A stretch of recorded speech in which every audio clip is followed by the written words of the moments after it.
Have you ever reacted to something your child did and afterwards thought, why did I respond like that? Maybe it was something small, a spill, a tone of voice, a moment of resistance. But your reaction felt bigger than that moment, sharper, heavier. And afterwards, there's that quiet question, where did that come from? Sometimes it didn't start with you, but it can end with you. I'm Shelly Dalival, mom, former healthcare worker, and someone learning how to raise a child with clarity in a time that often feels confusing. This is the Kali Yuga Compass, a space for moms who want to understand what's happening without fear and without the noise. Every family passes things down, not just traditions or habits, but emotional patterns. How we handle stress, how we respond to conflict, how we apologize, how we repair, what we express, and what we swallow. Some families react quickly, some withdraw, some minimize, some overwhelm. And often these patterns continue not because we choose them, but because they feel familiar. Modern science has given language to part of this through epigenetics. Put simply, epigenetics looks at how your experiences, especially stress, environment, and what you're exposed to, can influence how your body uses your genes without changing the genes themselves. Think of it like this: your DNA is the blueprint, but epigenetics influences which part of that blueprint gets activated and which part stays silent. So, this isn't about being broken, and it's not destiny. It's about adaptation. When the body lives through long periods of stress, especially early in life, it can learn to stay alert, quicker to react, slower to settle, more sensitive to signs of threat. And then later, in parenting, a small moment on the surface can hit something much deeper inside. That's why the reaction doesn't always match the moment. Now, this area is complex. In humans, it's hard to separate what's biological from what's learned, from what's carried through relationships and culture. But the point still stands. Sometimes your nervous system is reacting exactly the way it was trained to. Not because you're a bad mom, but because your system learned a pattern and it runs fast before you've had time to think. I've seen this in myself. After my daughter was born, I was recovering from a C section. I was in a lot of pain, had very little support, and was trying to figure everything out at the same time. Even simple things felt harder than they should have. And I remember having this thought: I need to push this pain aside because I still have to care for my baby.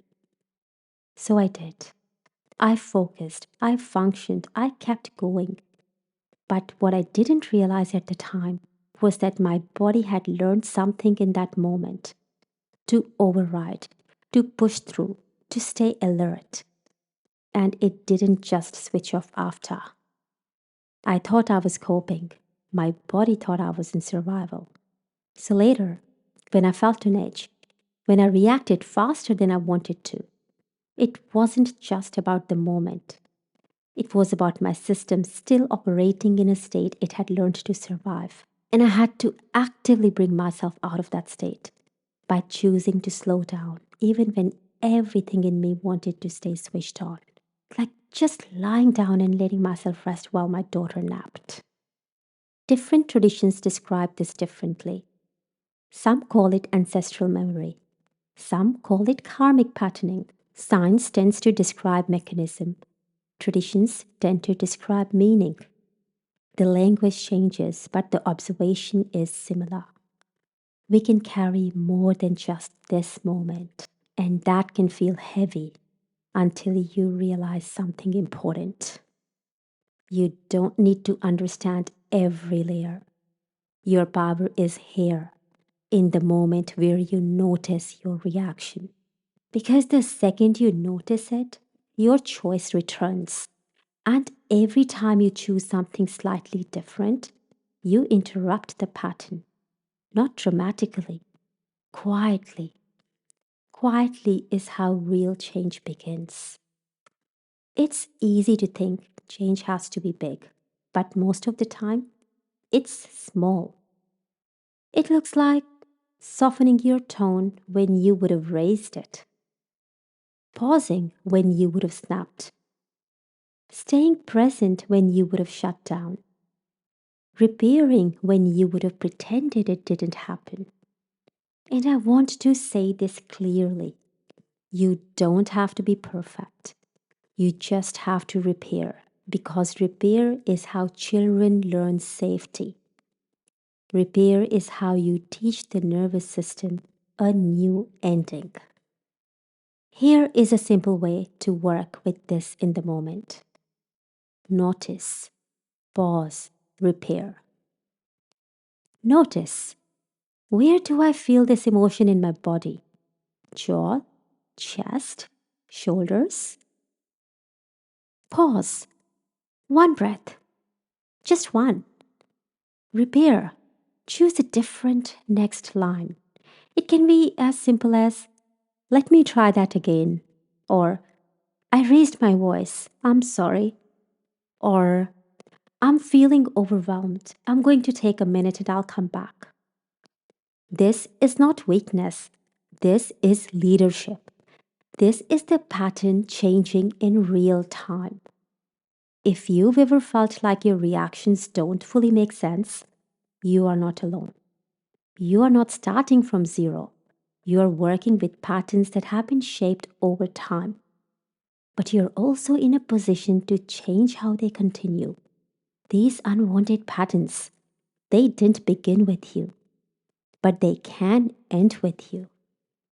Take a deep breath with me. Inhale. Exhale. Your awareness just needs to respond a little more consciously than the pattern you inherited. You don't need to be perfect. Your awareness just needs to respond a little more consciously and strongly when compared to the pattern you inherited. Because that moment is where the future changes.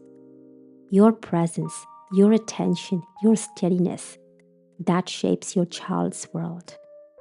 I'm Shelly Daliwal, and this is the Kali Yuga Compass.